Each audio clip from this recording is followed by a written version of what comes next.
तो गाइस कैसे हैं आप सब लोग ट्रू डीमन के एपिसोड 23 के साथ हाजिर हो। तो लास्ट एपिसोड के एंड पे हमने देखा था चैमो मोरियो के बारे में पता चलता है कि चैमो मोरियो जो होते हैं वो स्पेशल बीस्ट होते हैं जो कि यहाँ पर डिजास्टर लेकर आते हैं या फिर वो दूसरे मॉन्स्टर्स को कंट्रोल कर सकते हैं। इसी तरह यहाँ पर माउंटेन पियर्सिंग शेल्ड बीस्ट जो होता है वो एक पंछी होता है जिसे यहाँ पर न्यू मून कंट्रोल कर रही है। तो वो उसके बाजू के ऊपर बैठा होता है और उसके माथे के ऊपर एक आंख होती है जिसकी मदद से वो यहाँ पर बीस्ट को कंट्रोल कर सकता है। और बहुत सारे बीस्ट जो होते हैं आसपास से वहां पर इकट्ठे हो जाते हैं। वो सारे के सारे बीस्ट वहां पर हमारे जियोन की तरफ आते हैं ताकि उनके ऊपर अटैक कर सके। सभी बीस्ट वहां पर काफी ज्यादा पॉइजनस भी होते हैं और बहुत ज्यादा खतरनाक भी होते हैं। न्यू मून जो होती है वहां पर अपने पंछी को रिलीज करती है और कहती है कि सभी कीड़ों को यहाँ पर बुलाओ। और इसी के साथ वो लेडी सियोक से कहती है कि मुझे इस बात का बिल्कुल भी अफसोस नहीं है कि मेरा डिसाइपल मार्श यहाँ पर मारा गया, लेकिन मैं यहाँ पर इस बात को लेकर काफी ज्यादा उदास हूं कि मैं यहाँ पर एक फेमिलियर फेस को देख रही हूँ जो कि इवल स्पिरिट के हाथों से मारा गया। हालांकि हम सभी लोग यहाँ पर इवल स्पिरिट्स को ही कंट्रोल करते हैं या स्पिरिट्स को मारने का काम करते हैं क्योंकि हम लोग शामन्स हैं। लेकिन अगर एक शामन इवल स्पिरिट्स के हाथों से मारा जाए तो फिर तो यहाँ पर जो बहुत ही डिसऑनर की बात है। इसी वजह से मैं यहाँ पर ऑनर की फाइट करूंगी। और वो सभी कीड़ों को लेकर आगे की तरफ बढ़ना स्टार्ट करती है और कहती है कि मॉक फैमिली के थर्ड सन तुम्हें तो यहाँ पर मरना ही होगा, तुम तो बिल्कुल भी नहीं बच सकते। और इसी के साथ ही अंदर का सीन दिखाते हैं कि हमारा जियोन कहता है कि अब हम लोग यहाँ पर क्या करेंगे, यहाँ पर तो बहुत सारे कीड़े हैं। और इसी के साथ ही हमारा जियोन जो होता है वहां पर बेड के ऊपर चढ़ जाता है। जबकि इसी के साथ ही थोड़ी देर के बाद गोचान को भी होश आ जाती है क्योंकि गोचान वहां पर हल्का हल्का हिल रहा होता है। तो हमारा जियोन उसके मुंह पर थप्पड़ मारता है और उसे कहता है कि गोचान जल्दी से उठ जाओ। तो वो उठकर बैठ जाता है और अपने सामने देखता है तो वहां पर इतने कीड़े उसके ऊपर भी चढ़े होते हैं। वो कहता है कि ये क्या, यहाँ पर इतने कीड़े कहां पर से आ गए? यंग मास्टर जी आपने क्या किया, ये कौन सी टेक्निक है, इतने कीड़े यहाँ पर क्या कर रहे हैं? और साथ ही वो अपने हाथ की तरफ देखता है कि कीड़ों ने उसके हाथ के ऊपर काट लिया होता है। तो वो कहता है कि मेरा तो हाथ यहाँ पर सूज रहा है, ये कीड़े बहुत ज्यादा खतरनाक हैं, इनने मुझे काट लिया। तुम्हारा जियोन उसे कहता है तो फिर इन सभी को यहाँ पर से निकालो, अपनी इन एनर्जी के साथ अपने आप को प्रोटेक्ट करो। जियोन कहता है कि कीड़े काफी ज्यादा छोटे हैं लेकिन इनकी तादाद बहुत ज्यादा है। अगर ये सभी लोग एक साथ हमारे पर दावा बोल दे तो मुझे लगता है कि कुछ ही सेकंड्स में हम सभी की पूरी बॉडी को खा जाएंगे। इसी वजह से हमें यहाँ पर इनसे बचना ही होगा। और ब्लू स्पिरिट उसे कहती है कि अब यहाँ पर तुम क्या करोगे? मुझे लगता है कि अब यहाँ पर तुम इन कीड़ों का खाना बन जाओगे। तुम्हारा जियोन उसे कहता है कि हाँ मुझे भी ऐसा ही लगता है। फिर साथ ही उसे कहता है कि ब्लू स्पिरिट क्या तुम मदद नहीं करोगी? तो वो उसे कहती है मैं यहाँ पर तुम्हारी मदद क्यों करूंगी, मेरे पास कोई वजह भी नहीं है तुम्हारी मदद करने के लिए। तुम्हारा जियोन उसे कहता है कि तुम ये मेरी फेमिलियर स्पिरिट हो और तुम्हें यहाँ पर मेरी मदद करनी ही होगी। अगर तुम हमेशा के लिए ऐसी रहोगी तो फिर तो यहाँ पर हम दोनों के आपस में कैसे बनेगी? तो वो उसे कहती है कि तो फिर यहाँ पर यही समझ लो कि अगर तुम यहाँ पर अपनी बॉडी मुझे दे देती हो तो फिर मैं तुम्हारी मदद करूंगी, लेकिन उसके बदले में तुम्हें यहाँ पर मुझे अपनी बॉडी देनी होगी। तो जियोन कहता है नहीं मेहरबानी, मैं यहाँ पर खुद ही अपनी मदद कर लूंगा, मैं यहाँ पर इस सिचुएशन से भी बाहर निकल जाऊंगा। तो वो कहती है अच्छा ठीक है, देखते हैं कि तुम इस सिचुएशन से कैसे निकलते हो। फिर साथ ही वो से कहती है क्यों ना हम लोग यहाँ पर एक शर्त लगा ले। तो जियोन कहता है कि हाँ बताओ क्या शर्त लगानी है। तो वो कहती है अगर तुम यहाँ पर इन सभी कीड़ों को हरा देते हो, सभी कीड़ों को हरा कर यहाँ पर जो शामन तुमसे फाइट करने के लिए आ रहा है उसको भी अकेले अपनी मदद से हरा देते हो मेरी मदद के बिना, तो फिर यहाँ पर तुम जो कहोगे मैं तुम्हारे ऑर्डर्स को फॉलो करूंगी, यानी कि मैं तुम्हारी ट्रूली एक फेमिलियर स्पिरिट बन जाऊंगी। लेकिन अगर तुम यहाँ पर इन कीड़ों को नहीं हरा पाते उस शामन से मरने वाले होते हो। जब तुम यहाँ पर एंड के ऊपर पहुंच जाओगे और तुम्हारी आखिरी सांसें बचेंगी उस वक्त मैं यहाँ पर तुम्हारी बॉडी के ऊपर कंट्रोल कर लूंगी और तुम्हारी बॉडी मेरी हो जाएगी। तो कैसा रहा, क्या हम दोनों में डील हुई? तो जियोन कहता है हाँ ठीक है हम दोनों में डील हुई। और इसी के साथ ही वो उसे कहती है कि अब जहाँ पर डील स्टार्ट हो चुकी है तुम्हें यहाँ पर इन कीड़ों से खुद ही निमटना होगा। तो जियोन कहता है लेकिन यहाँ पर इस बात को याद रखना कि तुम्हें यहाँ पर इस शर्त को पूरा करना ही होगा जो शर्त तुमने यहाँ पर लगाई है। और इसी के साथ ही वहां पर एक एक करके कीड़ों को पकड़ कर मार रहा होता है, लेकिन कीड़े अभी बहुत ज्यादा होते हैं और बेड के ऊपर चढ़ रहे होते हैं। तो गोचान से कहता है कि यंग मास्टर यहाँ पर तो पहले से भी ज्यादा कीड़े हो गए, अब हम लोग क्या करेंगे? तो वो से कहता है कि गार्ड गोचान मुझे लगता है कि हमें यहाँ पर आग लगानी होगी, कुछ ऐसा ढूंढो जिससे हम लोग यहाँ पर आग लगा सके, कीड़े आग से डरते हैं। तो वो कहता है कि क्या आप यहाँ पर इस पूरी जगह को आग लगाना चाहते हैं? इसी के साथ उन्हें वहां पर सामने एक लैंटर्न दिखाई देती है। तो वो से कहता है कि यंग मास्टर वहां पर एक लैंटर्न पड़ी है, हम लोग उसको यूज कर सकते हैं। तो वो कहता है लेकिन वो तो काफी ज्यादा दूर है, वहां पर कौन जाएगा, फर्श के ऊपर तो बहुत सारे कीड़े हैं। तो इसी के साथ ही हमारा जियोन अपने हाथ को सामने की तरफ करता है और अपनी अट्रैक्शन आर्ट को यूज करते हुए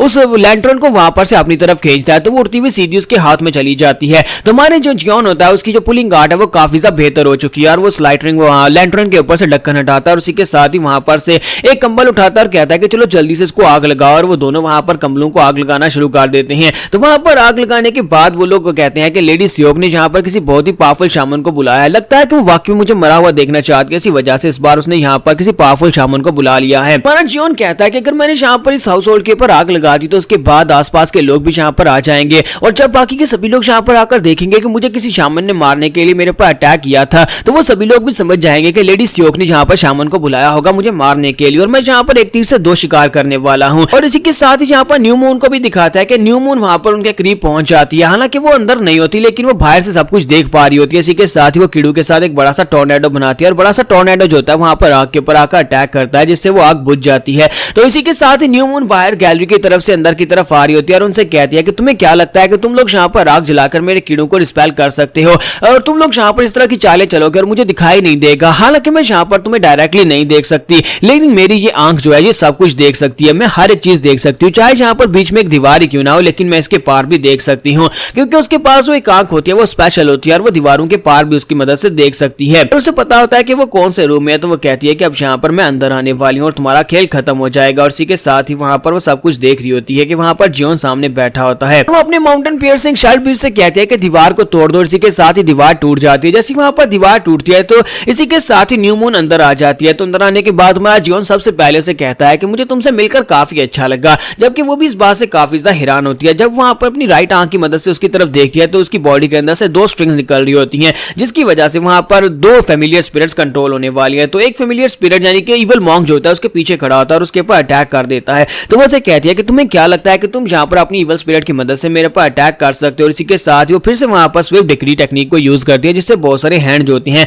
उसके ऊपर आकर गिरते हैं और इसी के साथ ही इविल मॉन्क वहीं पर ग्राउंड के ऊपर गिर जाता है। उसके वहां पर गिरने के बाद न्यू मून अपना पांव उठाती है और उसके सर के ऊपर रखकर उसे दबाना स्टार्ट करती है और कहती है कि अब यहाँ पर मैं सब कुछ देख सकती हूँ, मुझे पता है कि तुम लोग क्या करने वाले हो और तुम लोग यहाँ पर क्या कर सकते हो। और इसी के साथ ही दिखाता है गोचान अपने पास से अपना नाइफ निकालता है और नाइफ लेकर उसके ऊपर अटैक करने के लिए आगे बढ़ता है। लेकिन इसी के साथ ही न्यू मून अपने पास एक चार्म निकालती है और उस चार्म की मदद से वहां पर स्पेशल टेक्निक को यूज करते हुए उसके ऊपर लाइटनिंग से अटैक करती है। तो जब लाइटनिंग से अटैक होता है तो इसी के साथ ही वो बेहोश हो जाता है और उसके बेहोश होने के बाद उसके हाथ से उसका नाइफ गिर जाता है और नाइफ गिरते हुए हमारा सीधे जियोन के पास आ जाता है। जियोन उस नाइफ को पकड़ता है और उसके ऊपर अटैक करने के लिए आगे बढ़ता है। जैसे हमारा जियोन उसके ऊपर अटैक करने के लिए आगे बढ़ रहा था, वो अपने कीड़ों को वहां पर ऑर्डर देती है और कीड़े जो होते हैं वो जियोन की तरफ आगे बढ़ते हैं और जियोन के ऊपर जाकर इदावा बोल देते हैं। सारे कीड़े एक साथ जियोन के ऊपर जाकर गिरते हैं। तुम्हारा जियोन भी वहां पर पीछे वाली दीवार के साथ जाकर पटकता है, क्योंकि वो सभी कीड़े जो होते हैं उसके ऊपर चढ़ जाते हैं। तो वो उसे कहती है कि मॉक फैमिली के 3rd यंग मास्टर, तुम्हारी किस्मत का फैसला हो चुका है, तुम्हें यहाँ पर मरना होगा, क्योंकि तुमने यहाँ पर लेवल को क्रॉस किया है, तुम्हें यहाँ पर स्पिरिट्स के साथ बिल्कुल भी नहीं होना चाहिए। तो वो जो कीड़े होते हैं वो हमारे जियोन को पूरी तरह से वहां पर उसकी बॉडी को कवर कर लेते हैं और उसे लगता है कि वो सभी कीड़े जो हैं वो जियोन को मार डालेंगे। और उसकी फेमिलियर स्पिरिट यानी कि इविल मॉन्क जो होता है वहां पर ग्राउंड के ऊपर गिरा पड़ा होता है। दूसरी तरफ गोचान को दिखाते हैं कि वो भी थंडर की वजह से बेहोश हो चुका होता है।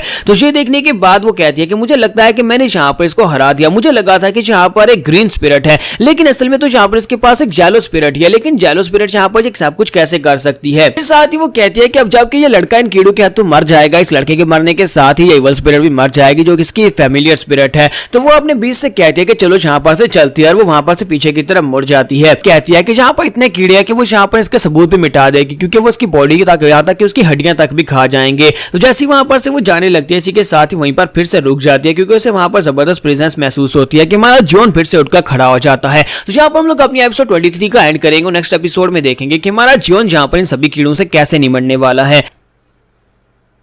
तो गाइस कैसे हैं आप सब लोग। ट्रू डीमन के एपिसोड 24 के साथ हाजिर हो। तो लास्ट एपिसोड के एंड पे हमने देखा था कि हमारा जियोन फिर से उठकर खड़ा हो जाता है, हालांकि कीड़े उसकी पूरी बॉडी के इर्द गिर्द होते हैं और न्यू मून भी वहीं पर रुक जाती है और कहती है कि ये सब कुछ कैसे हुआ, और पीछे घूमकर देखती है तो हमारा जियोन जो होता है वहां पर उन कीड़ों को मार रहा होता है और साथ ही वहां पर अपनी बॉडी को खुद ही जख्मी कर रहा होता है। जब वो अपनी बॉडी को जख्मी कर रहा होता है तो उसका ब्लड वहां पर निकल रहा होता है और इसी के साथ ही वो उसका ब्लड जो होता है कीड़ों के ऊपर गिर रहा होता है, जिसकी वजह से कीड़े जो होते हैं पॉइजनाइड हो जाते हैं और कीड़े मर जाते हैं, क्योंकि आपको पता है कि जियोन की बॉडी के अंदर पॉइजन है। और इस बात से न्यू मून भी काफी ज्यादा हैरान होती है। तुम्हारा जियोन जो होता है फिर से अपने नाइफ को उठाता है, अपने हाथ के ऊपर दंसा देता है। वो अपने हाथ में नाइफ से अपने हाथ को जख्मी करने के बाद अपने हाथ को वहां पर हिलाता है, जिसकी वजह से ब्लड जो होता है कीड़ों के ऊपर छिड़कना स्टार्ट करता है। वो ब्लड जैसे वहां पर कीड़ों के ऊपर गिरता है तो वो कीड़े वहां पर मरना शुरू हो जाते हैं और कीड़े उसके करीब भी नहीं आते। न्यू मून इस बात से और भी ज्यादा हैरान हो जाती है और कहती है कि ये किस किस्म का मॉन्स्टर है जो यहाँ पर अपने ब्लड को अपने ऊपर पोर कर रहा है। तुम्हारा जियोन अपना हाथ अपने ऊपर उठाकर करता है, जिसकी वजह से उसका ब्लड उसकी पूरी बॉडी के ऊपर गिर जाता है, उसकी पूरी बॉडी वहां पर ब्लड में कवर हो जाती है ताकि वो कीड़े जो है उसके करीब भी ना आए, क्योंकि उसका ब्लड पॉइजनस होता है। तो न्यू मून कहती है ये तो वाकई में एक पागल इंसान है। और इसी के साथ ही हमारा जियोन बड़ी तेजी के साथ आगे बढ़ता है और कहता है कि अब तुम्हारी बारी है, मैंने तो यहाँ पर अपने पॉइजन को यूज कर लिया इन कीड़ों को डिस्पेल करने के लिए, लेकिन तुम यहाँ पर मुझसे कैसे बचोगी। जियोन जैसे आगे बढ़कर उसके ऊपर अटैक करता है तो उसी के साथ ही वो शामन जो होती है वो साइड के ऊपर जंप करती है और नीचे की तरफ गिर जाती है। जब वो नीचे गिर जाती है तो उसका बेस जो होता है ऊपर उड़ रहा होता है। तो वो उसे कहते हैं कि माउंटेन पियर्सिंग शेल्ड बेस, चलो जल्दी से इसके ऊपर अटैक करो। और इसी के साथ ही ऊपर से एक जबरदस्त रोल लगाता है, हमारे जियोन के ऊपर अटैक करता है। वो वहां पर कीड़ों को कंट्रोल कर सकता है, लेकिन जैसे वहां पर उन सभी को ऑर्डर देता है, लेकिन कोई भी कीड़ा हमारे जियोन के करीब नहीं पहुंचता, क्योंकि वो सभी लोग ब्लड की वजह से डर रहे होते हैं, क्योंकि उसके ब्लड के अंदर पॉइजन होता है। तो शामन कहती है कि अब मैं यहाँ पर क्या करूंगी, अब मैं यहाँ पर बहुत ही बुरी सिचुएशन में फंस गई हूँ। इसने अपनी बॉडी को अपने ब्लड से कवर कर लिया, जिसकी वजह से कीड़े इसके करीब नहीं पहुंच रहे। लगता है कि मुझे यहाँ पर अपनी स्पिरिट पावर को यूज करना पड़ेगा, और वो स्पिरिट पावर कमांडिंग मेथड को यूज करती है और कहती है कि अब मुझे यहाँ पर एक स्पेशल टेक्निक को यूज करना है। जैसे वो स्पेशल टेक्निक को यूज करने के बारे में सोच रही होती है, इसी के साथ हमारा जियोन दूसरी तरफ से अपनी पुलिंग टेक्निक को यूज करता है। वो अपनी पुलिंग टेक्निक को यूज करता है और रिचुअल ऑफ अटैचमेंट को यूज करते हुए वहां पर सामने की तरफ से कुछ चीज को खींचने की कोशिश करता है। तो वो क्या चीज खींच रहा होता है, वो उसके माउंटेन पियर्सिंग शेल्ड बीस्ट को खींच रहा होता है, और उसका बीस्ट जो होता है सीधा उसके हाथ के अंदर आ जाता है। हमारा जियोन उसकी गर्दन अपने हाथ में पकड़ लेता है और दूसरी तरफ दिखाता है कि न्यू मून अपनी टेक्निक को वहीं पर छोड़ देती है और वहीं पर शांत हो जाती है। जबकि हमारा जियोन उसे कहता है कि मुझे लगता है कि अब यहाँ पर थोड़ी सी शांति हुई है, तो अब हम लोग यहाँ पर बात कर सकते हैं। और इसी के साथ ही शामन जो होती है भागती हुई उसकी तरफ आगे बढ़ती है और कहती है कि प्लीज यहाँ पर मेरे बैशाल बीस्ट को छोड़ दो, इसे जान से मत मारना। और इसी के साथ ही दिखाता है कि हमारा जियोन उसकी गर्दन दबाता है। जब उसकी गर्दन दबाता है तो दूसरी तरफ उससे भी वहां पर दर्द होता है, क्योंकि दोनों जो है वो एक दूसरे के साथ फैमिलियर हैं। अगर स्पिरिट को नुकसान पहुंचेगा तो उसके मास्टर को भी नुकसान पहुंचेगा। तो उसी के साथ ही वहीं पर वो गिरने लगती है। तुम्हारा जियोन उसे कहता है कि ये क्या लगता है कि ये तुम्हारी फैमिलियर स्पिरिट है, और जहां पर अगर यहाँ पर स्पिरिट को नुकसान पहुंचता है तो मास्टर को भी पेन होता है। लेकिन न्यू मून वहां पर सोच रही होती है कि ये लड़का यहाँ पर ये सब कुछ कैसे कर पा रहा है। माउंटेन पियर्सिंग शेल बीस्ट जो होता है, जिसका शेल बहुत ज्यादा पावरफुल होता है, यहाँ पर सिर्फ और सिर्फ सिंपली अपनी मुट्ठी को बंद करके उसकी गर्दन नहीं दबा सकता। लेकिन जैसे ही वहां पर अपनी आंख को यूज करते हुए सामने की तरफ देखते उसे दिखाई देता है कि हमारा जियोन जो होता है वहां पर उसकी एनर्जी को एब्जॉर्ब कर रहा था। उसके अंदर जो डिमोनिक एनर्जी होती है वो जियोन की बॉडी के अंदर अपने आप एब्जॉर्ब हो रही होती है। और इस बात से न्यू मून बहुत ज्यादा हैरान होती है और कहती है ऐसा कैसे हो सकता है, ये एक डिमोनिक बेस की डिमोनिक की को कैसे एब्जॉर्ब कर पा रहा है, ये तो बहुत ज्यादा मिस्टीरियस है। तो वो कहती है कि ये तुम कैसे कर पा रहे हो, ये बिल्कुल ही पॉसिबल नहीं है। और साथ ही वो जब उसकी तरफ घूरकर देखते हैं उसे पता चलता है कि इसकी बॉडी के अंदर से तो बहुत सारी डेथ की एनर्जी निकल रही है, ऐसी एनर्जी जो कि सिर्फ और सिर्फ डेड स्पिरिट्स की बॉडी के अंदर से निकल सकती है। तो वो इस बात से और भी ज्यादा हैरान हो जाती है और कहती है लगता है कि मैं यहाँ पर बहुत ही बुरी सिचुएशन में फंस गई हूँ। और दूसरी तरफ हमारा जियोन काफी ज्यादा खुश हो रहा होता है क्योंकि उसकी बॉडी के अंदर डिमोनिक एनर्जी जा रही होती है। जियोन कहता है कि मैंने यहाँ पर किसी डिमोनिक बीस्ट को अपने हाथ में पकड़ा है, लेकिन इसकी डिमोनिक एनर्जी मुझे बहुत ज्यादा अच्छी लग रही है, मुझे बहुत ज्यादा मजा आ रहा है। और इस बीस्ट के अंदर तो डिमोनिक एनर्जी है भी बहुत ज्यादा। अगर मैंने सारी डिमोनिक एनर्जी को एब्जॉर्ब कर लिया तो फिर मैं अपनी यहाँ पर अपनी बॉडी के अंदर कोर बना पाऊंगा, और अगर कोर बना लिया तो फिर मैं मार्शल आर्ट्स को यूज कर पाऊंगा। इसका मतलब यह है कि मैं यहाँ पर जब लोगों को मारता हूं तो उनकी बॉडी के अंदर से जो डेथ एनर्जी निकलती है मैं उसको एब्जॉर्ब कर सकता हूँ। इसी के साथ ही न्यू मून से बीच में टोकती है और कहती है कि प्लीज रुक जाओ, ऐसा मत करो। अगर तुम यहाँ पर इसी तरह करते रहे, तुमने सारी एनर्जी एब्जॉर्ब कर ली तो मेरा बीस्ट यहाँ पर मर जाएगा, प्लीज स्टॉप। तो हमारा जियोन आगे से इतना शुरू कर देता है और उसे कहता है तो क्या तुम यहाँ पर मेरे साथ डील करना चाहोगी। और इसी के साथ ही बाहर का सीन दिखाते हैं कि जहाँ पर लेडी सियोक जो होती है वो खुद चलकर हमारे थर्ड यंग मास्टर के मैनर की तरफ आ रही होती है और उसके गार्ड से कहते हैं कि मैडम बाहर बहुत ज्यादा ठंड है, आपको अपने रूम में वेट करना चाहिए। कि मैडम उसे कहती है कि मैं यहाँ पर रोज ज्यादा वेट नहीं कर सकती, मैं देखना चाहती हूँ क्या वहाँ पर चल क्या रहा है, क्या उस लड़की ने वहाँ पर थर्ड यंग मास्टर को मार दिया होगा या नहीं। अगर यहाँ पर कुछ भी गलत होता है वो लड़की यहाँ पर कुछ हद तक तो थर्ड यंग मास्टर को जख्मी कर देगी और उसके बाद मैं खुद जाकर उस लड़के को मार डालूंगी। और साथ ही मुझे वहां पर से वो दोनों मैनुअल्स मिल जाएंगे। अगर वो मैनुअल्स मुझे नहीं मिलते तो उसके बाद मैं यहाँ पर कोशिश करूंगी कि किसी और को वो दोनों मैनुअल्स ना मिले, यानी कि वो दोनों सीक्रेट बुक्स ना मिले, ताकि कोई यहाँ पर उनको हासिल करने के बाद नया सेक्टर लीडर ना बन जाए। सेक्टर लीडर तो सिर्फ और सिर्फ मेरा बेटा बन सकता है, अगर मेरा बेटा सेक्टर लीडर नहीं बनेगा तो कोई सेक्टर लीडर नहीं बन सकता। और इसी के साथ ही उसकी नौकरानी से कहते हैं कि मैडम वहां पर देखिए शामन आ रही है, और न्यू मून जो होती है वहां पर थर्ड यंग मास्टर के पैलेस से निकलकर आ रही होती है। तो जैसे वहां पर उनके सामने आकर खड़ी होती है वो लोग बहुत ज्यादा खुश हो जाते हैं, उन्हें लगता है कि शायद जहां पर हम लोग सक्सेसफुल रहे, इसने थर्ड यंग मास्टर को मार दिया है। तो ये बात सुनने के बाद ही वो लोग उसके नौकर जो होते हैं वहां पर उसे कहते हैं कि आपको बहुत ज्यादा बधाई हो, आपका बेटा यहाँ पर नया सक्सेसर बनने वाला है, क्योंकि थर्ड यंग मास्टर मर चुका है, आपके रास्ते की सबसे बड़ी रुकावट हट गई है। लेडी सियोक भी वहां पर काफी ज्यादा खुश हो रही होती है और कहती है कि हाँ मुझे भी लगता है कि यहाँ पर काफी ज्यादा खुशी का दिन है। लेकिन इसी के साथ ही शामन जो होती है न्यू मून उसके सामने आकर खड़ी होती है और आकर चुपचाप खड़ी हो जाती है। तो वो कहती है कि ये क्या यहाँ पर आकर चुपचाप खड़ी क्यों हो गई, और साथ ही उसे कहती है न्यू मून क्या हुआ, तुम यहाँ पर हमें क्या बताने वाली हो, चलो जल्दी से बताओ कि तुमने थर्ड यंग मास्टर को मार दिया।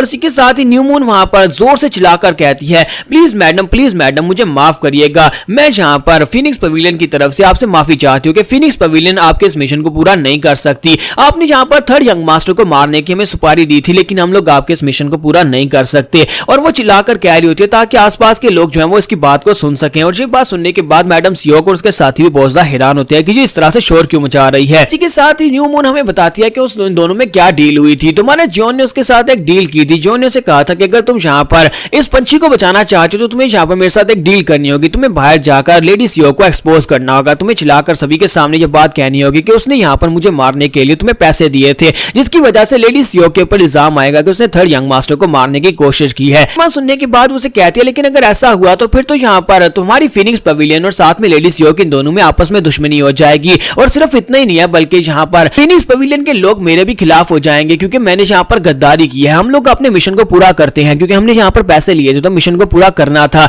लेकिन अगर मैं यहाँ पर इस मिशन को आधे में छोड़ देती हूँ तो इसका मतलब यह है कि मैं यहाँ पर गद्दार हूँ और फिनिक्स पवेलियन के लोग मुझे भी नहीं छोड़ेंगे। तुम्हारा जियोन उसे कहता है कि मुझे इस बात से फर्क नहीं पड़ता, अगर तुम अपने पंछी को बचाना चाहती हो तो फिर तुम्हें यहाँ पर करना ही होगा। अगर तुम चाहते हो तुम्हारा माउंटेन पियर्सिंग बीज तुम्हें वापस मिल जाए तो तुम्हें ये करना ही है। और इसी के साथ ही हमारी जो न्यू मून होती है वो फिर से चिल्लाकर कह दिया कि लेडी प्लीज हमें माफ कर दीजिएगा, हम लोग फिनिक्स पवेलियन के लोग यहाँ पर आपके मिशन को पूरा नहीं कर सकते, हम आपके पैसे आपको वापस कर देंगे। ने हमें ये कहा था कि यंग मास्टर की बॉडी के ऊपर किसी इवल स्पिरिट ने कब्जा कर लिया, इसी वजह से आप चाहती हैं कि हम उसे मार डालें, लेकिन वहां पर जाने के बाद मुझे पता चला कि थर्ड यंग मास्टर की बॉडी के ऊपर किसी इवल स्पिरिट ने कब्जा नहीं किया, आप बस ऐसे ही उसे अपने रास्ते से हटाने के लिए उसे मरवाना चाहती हैं। इसी वजह से प्लीज माफ करिएगा, हम लोग आपकी रिक्वेस्ट को यहाँ पर से रिमूव करते हैं। और जैसे वो चिल्लाकर ये वाली बात कर दिया तो वहां पर आसपास की लाइटें जलना शुरू हो जाती हैं। सभी लोग जो होते हैं वो उठ जाते हैं और कहते हैं कि ये बाहर कौन चिल्ला कर कह रहा है, लगता है कोई फर्स्ट लेडी से ये कह रहा है कि फर्स्ट लेडी ने थर्ड यंग मास्टर को मरवाने के लिए किसी शामन को बुलाया है। तो सभी लोग कहते हैं कि आउटर हाल मास्टर जल्दी से यहाँ पर आए, सोल्जर्स को बुलाएं, लेडी सियोक को पकड़ना होगा, कहीं वो थर्ड यंग मास्टर को मरवा ना दे। के साथ ही लेडी सियोक बेचारी जो होती है वो बहुत ही बुरी फंस जाती है, उसकी हालत खराब हो जाती है और कहती है कि थर्ड यंग मास्टर तुम्हारी हिम्मत कैसी हुई यहाँ पर मुझे इतनी बुरी सिचुएशन में फंसाने की, मैं तुम्हें बिल्कुल भी नहीं छोड़ूंगी। और यहाँ पर हम लोग अपनी एपिसोड 24 का एंड करेंगे और नेक्स्ट एपिसोड में देखेंगे कि अब आगे क्या होने वाला है।